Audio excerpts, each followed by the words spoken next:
Welcome to the President's online classes. I am Mrityunjay Kumar. I am your mathematics faculty. Today I am going to start next video lecture of the chapter linear equations in two variables. हम लोग पिछले lecture में linear equation in two variables का basic plus graph के बारे में हम लोग सीखे थे कि कैसे हम लोग टू वेरिएबल्स का जब इक्वेशन होता है ग्राफ रिप्रेजेंट कैसे करते हैं, क्या मेथड है। तो आज हम लोग सीखेंगे थोड़ा और डिटेल प्लस सॉल्यूशन। देखिए, पहला तो सॉल्यूशन हम लोग दो मेथड से निकाल सकते हैं linear equation in two variables का, एक graphical method, second algebraic method. तो ग्राफिकल मेथड से क्या हम लोग अनुमान लगा सकते हैं, एक रफली आइडिया लगा सकते हैं कि हाँ इसका वैल्यू क्या होगा। हम लोग एग्जैक्ट भी फाइंड कर सकते हैं अगर आपका ग्राफ बिल्कुल सही बने तब। इसे हम एक रफली आइडिया एस्टिमेट कर सकते हैं कि इस इक्वेशंस का सॉल्यूशन क्या होगा। तो जब pair of linear equation in two variables पढ़ रहे थे, उसका पढ़ने का मतलब ये था कि मेरा एक वेरिएबल्स का ऐसा वैल्यू, यूनिक वैल्यू फाइंड करना है जो कि दोनों इक्वेशन के लिए सेटिस्फाइड करता हो। पेयर ऑफ लीनियर इक्वेशन में दो इक्वेशन होगा लीनियर का। तो जब आप ग्राफ बनाएंगे दो इक्वेशन का एक साथ, तो आपका तीन कंडीशन हो सकता है, ग्राफ का तीन ही केस बनेगा, यानी तीन ग्राफ बनेगा। पहला कि या तो वो दोनों ग्राफ क्या हो, किसी जगह पे वो इंटरसेक्ट करे अपने आप को, दोनों जगह दोनों ग्राफ किसी एक पॉइंट पे, पहला। दूसरा ये होगा कि दोनों ग्राफ जो है पैरेलल हो, यानी कहीं पे वो इंटरसेक्ट ना करे। तीसरा ग्राफ जो है वो हर एक पॉइंट पे ही दोनों ग्राफ इंटरसेक्ट करे, यानी एक दूसरे को कोइंसाइड कर जाए, तभी तो इंटरसेक्ट करेगा एवरी पॉइंट पे। पहला कि किसी एक पॉइंट पे करे, दूसरा कहीं पे भी ना करे, तीसरा कि एवरी पॉइंट दोनों ग्राफ इंटरसेक्ट करें। ये तीन ही कंडीशन होगा ग्राफ का जब आप दो पेयर ऑफ लीनियर इक्वेशंस का ग्राफ बनाएंगे, यानी जब दो इक्वेशंस का ग्राफ एक साथ बनाएंगे लीनियर इक्वेशंस का। तो पहला ग्राफ यानी जहां पे इंटरसेक्ट कर रहा है दोनों ग्राफ, इसका मतलब है कि एक जगह इंटरसेक्ट कर रहा है, मीन्स ये जो पॉइंट है ये यूनिक पॉइंट है, मीन्स एक्स और वाई का यानी वेरिएबल्स का ये एक यूनिक वैल्यू है जो दोनों ग्राफ को सेटिस्फाइड करेगा। इसका मतलब ये है कि इसमें कोई भी ऐसा वैल्यू नहीं है जो कि दोनों इक्वेशन को सेटिस्फाइड करेगा, यानी नो सॉल्यूशन है, इसमें कोई सॉल्यूशन नहीं होगा। इसमें यूनिक सॉल्यूशन होगा, unique means only one solution होगा। इसमें many solution, infinite many solution, क्योंकि इसमें ईच पॉइंट जो है, एवरी पॉइंट जो है वो कोइंसाइड कर रहा है, तो वो इनफिनाइट मेनी सॉल्यूशन होगा। तो हम समझेंगे अभी कि ये जो है ये कब कंडीशन ऐसा होता है, ये ग्राफ कब ऐसा बनता है, ये ग्राफ कब बनता है, ये ग्राफ कब बनता है, इसका भी कंडीशन है। तो देखिए वो कंडीशन क्या है कि सबसे पहले आप तो दो लीनियर इक्वेशंस का स्टैंडर्ड फॉर्म लिख लें। मान लीजिए एक इक्वेशन है a1x plus b1y plus c1 equal to 0, ये पहला इक्वेशन, ठीक। Second equation a2x plus b2y plus c2 equal to 0, ये दो इक्वेशन है, यानी पेयर में है लीनियर इक्वेशन। तो देखिए कब यूनिक सॉल्यूशन होगा, कब नो सॉल्यूशन होगा और कब मेनी सॉल्यूशन होगा, तब देखिए। उसके पहले एक छोटा सा और टर्म समझ लेते हैं कि देखिए if the lines intersect at A point, अगर दोनों लाइन यानी ग्राफ जो होगा दोनों अगर इंटरसेक्ट करेगा किसी पॉइंट पे, then that point gives the unique solution. ये तो मैं बता चुका, वही पॉइंट जो होगा यूनिक सॉल्यूशन बताएगा, unique solution of the two equation. In this case the pair of equation is consistent. क्या होगा? कंसिस्टेंट होगा, ठीक है। यानी कंसिस्टेंट मीन्स यूनिक सॉल्यूशन, ध्यान रखना है, कंसिस्टेंट मीन्स यूनिक सॉल्यूशन। फिर if the lines coincide then there are infinitely many solutions, each point on the line weighing a solution. In this case the pair of equation is dependent and consistent. Dependent and consistent means many many solution. Many solution में दोनों lines coincide कर जाएगा। कब? जब वो dependent and consistent होगा। या तो जब मेनी सॉल्यूशन होगा तो उसे हम लोग बोलेंगे dependent and consistent. Unique solution means वो दोनों पेयर ऑफ इक्वेशन क्या है? कंसिस्टेंट है। फिर if the lines are parallel then the pair of equation has no solution. तब उसे हम दोनों पेयर ऑफ इक्वेशन को इनकंसिस्टेंट बोलेंगे, यानी नो सॉल्यूशन। ध्यान रखना है, यूनिक सॉल्यूशन को कंसिस्टेंट, मेनी सॉल्यूशन को dependent and consistent, no solution को इनकंसिस्टेंट। ठीक है। तब देखिए कंसिस्टेंट का केस कब बनता है, यानी यूनिक सॉल्यूशन आपको कब मिलेगा? जब a1 by a2 is not equal to b1 by b2। मतलब a1 क्या है? x का कॉफिशिएंट, a2 भी क्या है? दूसरे इक्वेशन का x का कॉफिशिएंट। अगर a1 बाई a2 वो b1 बाई b2 के इक्वल नहीं होगा, तभी आपका एक यूनिक सॉल्यूशन मिलेगा जो कि कंसिस्टेंट होगा पेयर ऑफ लीनियर इक्वेशन। तो कंसिस्टेंट या यूनिक सॉल्यूशन के लिए कहें तो क्या होगा condition? a1 by a2 is not equal to b1 by b2। यहाँ सॉरी थोड़ा सा मिस्टेक, यहाँ पे b1 जो चल रखा है b2 होगा। फिर इनकंसिस्टेंट यानी नो सॉल्यूशन के लिए हमारा क्या कंडीशन है?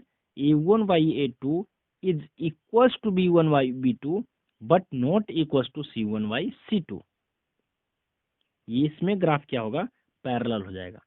तो यानी ग्राफ पैरेलल होने के लिए क्या होना चाहिए कि a1 by a2 b1 by b2 के इक्वल होगा, लेकिन c1 बाई c2 के इक्वल नहीं होना चाहिए। ये नो सॉल्यूशन, इनकंसिस्टेंट या पैरेलल के लिए ये कंडीशन। ये इंटरसेक्ट के लिए, यूनिक सॉल्यूशन के लिए, कंसिस्टेंट के लिए। थर्ड कंडीशन जो है वो इन्फिनाइटली मेनी सॉल्यूशन, यानी डिपेंडेंट एंड कंसिस्टेंट, यानी जब कोई इंटरसेक्ट नहीं करेगा दोनों ग्राफ कहीं पे भी नहीं, उसके लिए का कंडीशन है a1 by a2 equal to b1 by b2 equal to c1 by c2। यानी ओवरऑल कहें इसका मतलब दोनों इक्वेशन सेम होगा, तभी वो डिपेंडेंट एंड कंसिस्टेंट होगा, यानी कोइंसाइड करेगा, इन्फिनाइटली मेनी सॉल्यूशन होगा। तो ये तीन कंडीशन कि जब इंटरसेक्ट करेगा उसके लिए क्या condition? a1 by a2 not equal to b1 by b2 होना चाहिए। अगर नॉट इंटरसेक्ट करेगा यानी पैरेलल के लिए a1 by a2 equal to b1 by b2 but not equal to c1 by c2। और डिपेंडेंट इनकंसिस्टेंट यानी मिनी सॉल्यूशन यानी कॉन्साइड के लिए a1 by a2 equal to b1 by b2 equal to c1 by c2। ये condition है graph के अंदर, और उस ग्राफ को देख कर ही हम लोग बता देंगे कि इसमें सॉल्यूशन होगा क्या। सपोज कि ग्राफ आपने ड्रॉ किया और ये ग्राफ यहाँ पे इंटरसेक्ट किया यानी इस पॉइंट पे, तो यही पॉइंट तो आपका ये वैल्यू होगा। यही पॉइंट जो होगा आपका वो सॉल्यूशन होगा। ये वाला पॉइंट, ये पॉइंट जो है सॉल्यूशन होगा, ये वाला जहाँ पे इंटरसेक्ट कर रहा है। ठीक है। अब हम लोग पढ़ेंगे अलजेब्रिक मेथड, यानी पेयर ऑफ लीनियर इक्वेशन को अलजेब्रिक मेथड से कैसे सोल्व करेंगे, यानी वेरिएबल्स का वैल्यू कैसे फाइंड करेंगे। तो उसके लिए तीन मेथड, पहला substitution method, second elimination method, third one is cross multiplication method. तो सबसे पहले हम लोग सब्स्टिट्यूशन मेथड देखेंगे। पहला सब्स्टिट्यूशन मेथड। सब्स्टिट्यूशन, इसमें सब्स्टिट्यूशन में सब्स्टिट्यूट करना मतलब क्या है? किसी चीज को किसी में सब्स्टिट्यूट करना। मतलब एक इक्वेशन आपका a1x plus b1y plus c1 equal to 0, first equation. Second equation a2x plus b2y plus c2 equal to 0। Substitution method में क्या करना है कि आप आइदर x या y का वैल्यू इन दोनों इक्वेशन में किसी भी इक्वेशन से किसी एक वेरिएबल्स का वैल्यू आप फाइंड कर लीजिए। मतलब कि देखें कि अगर हम फर्स्ट इक्वेशन को कंसीडर करें, ठीक है, तो हम इसे पहला इक्वेशन में हम x का वैल्यू फाइंड करते हैं। तो पहला इक्वेशन है a1x plus b1y plus c1 equals to 0। ध्यान रहे जहाँ पे a1 b1 c1 क्या है, कांस्टेंट है, यानी इंटीजर है, नॉन जीरो, a1 और b1। अब इसमें से x का अगर वैल्यू हम लोग निकालें तो कैसे निकाल सकते हैं? तो इसे हम लिख सकते हैं a1x equals to minus b1y plus c1, sorry ये भी माइनस c1 ऐसा होगा। अब x का वैल्यू क्या होगा? x का value minus b1y minus c1 by a1। ये देखिए क्या आ गया, x का वैल्यू आ गया मेरा। अब जो x का ये वैल्यू आया, अब हम क्या करेंगे, इस x का वैल्यू हम सेकेंड इक्वेशन में पुट कर देंगे। जब सेकेंड इक्वेशन में पुट करेंगे तो फिर आपका क्या होगा, ये पूरा का पूरा जो है इसमें सिर्फ एक वेरिएबल्स बचेगा, और वो वेरिएबल्स क्या होगा, चेंज होकर बाई में सिर्फ बचेगा। क्योंकि आप देखिए ये x का वैल्यू किसके टर्म में आ गया, बाई के टर्म में आ गया। यानी जब आप x का वैल्यू यहाँ पे आप पुट करेंगे, यानी सब्स्टिट्यूट कर रहे हैं, अब सब्स्टिट्यूट कर रहे हैं, x का वैल्यू जब यहाँ पे सब्स्टिट्यूट करेंगे तो ये बाई के रूप में कन्वर्ट हो जाएगा, और ये भी बाई हो गया, और ये तो कांस्टेंट है। तो इस इक्वेशन में सिर्फ एक वेरिएबल है, और एक variable means linear equation in one variable का आ गया। तो उसमें तो इजीली हम लोग निकाल ले रहे थे, एक वेरिएबल है तो उस वेरिएबल का वैल्यू निकाल लेंगे। यानी बाई का वैल्यू जो आएगा, इस बाई का वैल्यू को अगर हम यहाँ फिर पुट करेंगे तो मेरा x का वैल्यू आ जाएगा। इसी को हम लोग एक और मेथड से बना सकते हैं। कैसे? ये है सब्स्टिट्यूशन मेथड। इसी को हम एक और मेथड से बना सकते हैं, सब्स्टिट्यूशन को ही। कैसे? देखिए कि आप कोई दो इक्वेशन लिख लीजिए। पहला इक्वेशन है a1x plus b1y plus c1 equals to 0। Second equation है a2x plus b2y plus c2 equals to 0। पहला इक्वेशन, पहला मेथड में हम क्या किए, इन दोनों से इक्वेशन में से किसी एक इक्वेशन से हम किसी एक वेरिएबल्स का वैल्यू फाइंड करके दूसरे इक्वेशन में उस वेरिएबल का वैल्यू सब्स्टिट्यूट कर दिए। अब क्या करेंगे हम, है सब्स्टिट्यूशन ही, लेकिन थोड़ा सा चेंज है। क्या है कि इन दोनों में से किसी एक वेरिएबल्स का वैल्यू फाइंड करेंगे। सपोज कि हमने इसमें से भी x का वैल्यू फाइंड किया और इसमें से भी x का वैल्यू फाइंड किया, और हम लोग को पता है कि एक यूनिक सॉल्यूशन इसमें है। यूनिक सॉल्यूशन मीन्स x का भी वैल्यू सेम होगा और y का भी वैल्यू सेम होगा, जो दोनों इक्वेशन के लिए सेटिस्फाई करेगा। यानी जो इसमें x का वैल्यू होगा वो इसमें भी x का वैल्यू होगा, यानी x का वैल्यू और y का वैल्यू सेम होगा। तो क्या करेंगे हम लोग, दोनों में पहले x का वैल्यू फाइंड करेंगे। तो x का वैल्यू पहले इक्वेशन में कैसे निकलेगा, तो a1x plus b1y plus c1 equals to 0 अगर है तो x इक्वल्स टू हो जाएगा minus b1y minus c1 by a1। उसी तरीके से दूसरे इक्वेशन से x का वैल्यू अगर आप निकालेंगे तो आपका क्या आ जाएगा, वो आ जाएगा x का value minus b2y minus c2 by a2।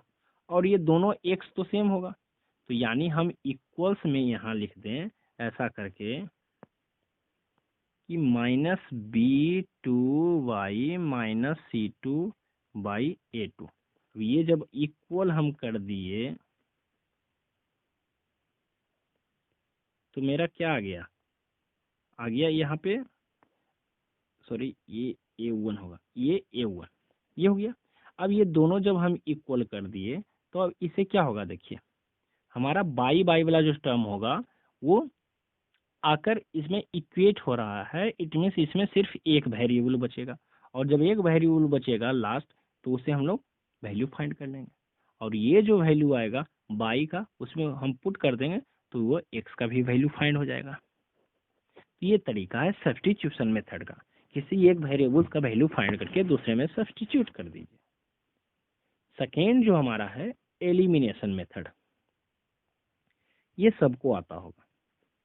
क्या है एलिमिनेशन मेथड? देखिए इक्वेशन आपका है a1x plus b1y plus c1 equals to 0, a2x plus b2y plus c2 equals to 0।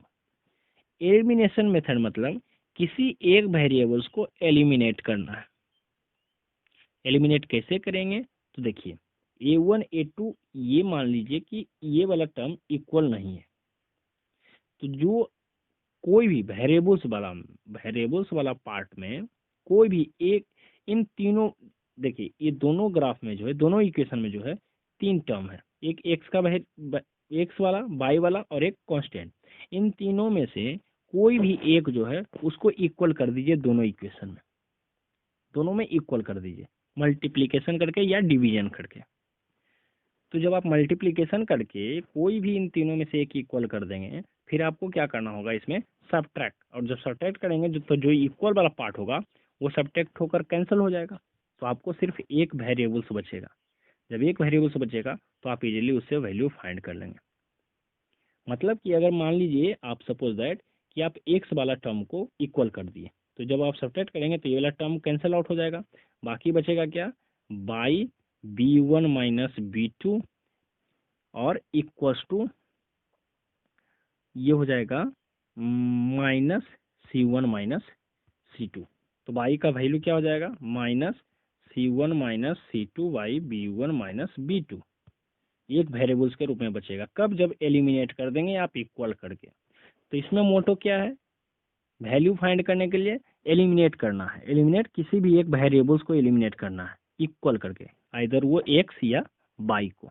जब एक वेरिएबल्स एलिमिनेट हो जाएगा तो बाकी बचेगा एक वेरिएबल्स, और एक वेरिएबल्स के लिए तो इजी हो जाता है वैल्यू फाइंड करना, तो हम फाइंड कर लेंगे। नेक्स्ट है cross multiplication method. Cross multiplication method का बस ये फॉर्म याद रखना है, बाकी आपका इजी हो जाएगा।